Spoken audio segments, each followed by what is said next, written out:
না না না না, এটা তো পরিষ্কার আমি বলে দিচ্ছি, কোনো তালিকা প্রকাশ হবে না। যোগ্য অযোগ্য তো পৃথকীকরণই করছেন না, তাহলে বেতন কিভাবে দিবেন?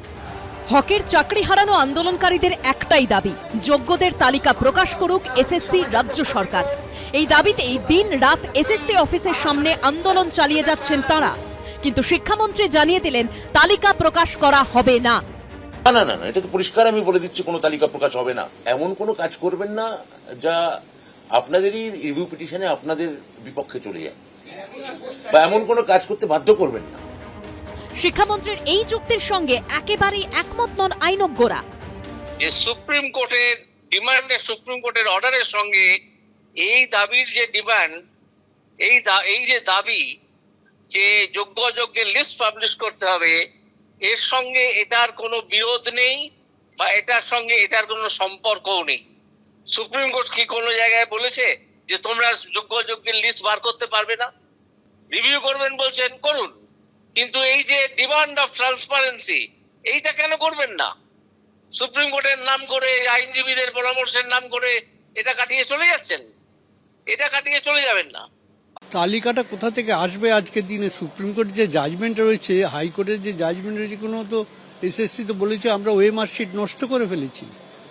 আজকে হট করে নতুন কথা বললে কি সেটা মান্যতা পাবে? আমার মনে হয় বর্তমানে সরকার যে অস্বস্তিকর পরিস্থিতিতে পড়েছে, সেই থেকে উদ্ধার পাওয়ার জন্য এইসব নতুন নতুন পরিকল্পনা করা হচ্ছে। মুখ্যমন্ত্রী কিংবা শিক্ষামন্ত্রীর দাবির সঙ্গে একমত নন আন্দোলনকারী চাকরিহারা শিক্ষকরাও।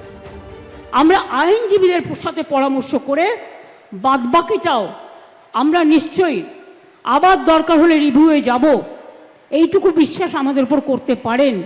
আমরা প্রাথমিকভাবে বিশ্বাসও করেছিলাম, কিন্তু আজকে সেই বিশ্বাসের আমরা দেখতে পাচ্ছি তার ফল কি। 21 তারিখে উনি ইন্ডোরের সভাতে অনেক কিছু প্রতিশ্রুতি দিয়েছিলেন। উনি যে খেলাটা খেলছে সেটা আমরা মানতে পারছি না।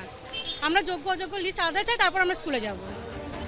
আদৌ কি যোগ্যরা চাকরি ফিরে পাবেন, নাকি এভাবেই চলতে থাকবে?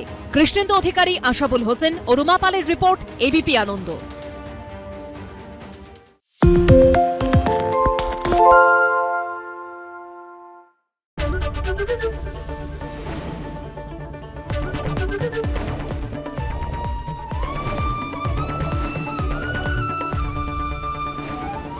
এবিপি আনন্দ, এগিয়ে থাকে, এগিয়ে রাখে। পালিয়েছে তাই নাকি? রাত্রে বাংলা গুজব চায় না, বাংলা খবর চায়। বাংলা খবর, বাংলার খবর। শুনতে পাচ্ছি না, বল না। আরে 10 টাকাটা ব্যাপার নয়, আজকে 40 টাকা দিচ্ছি, কারণ 40 টাকা। বাংলা গলাবাজি চায় না, বাংলা খবর চায়। বাংলা খবর, বাংলার খবর।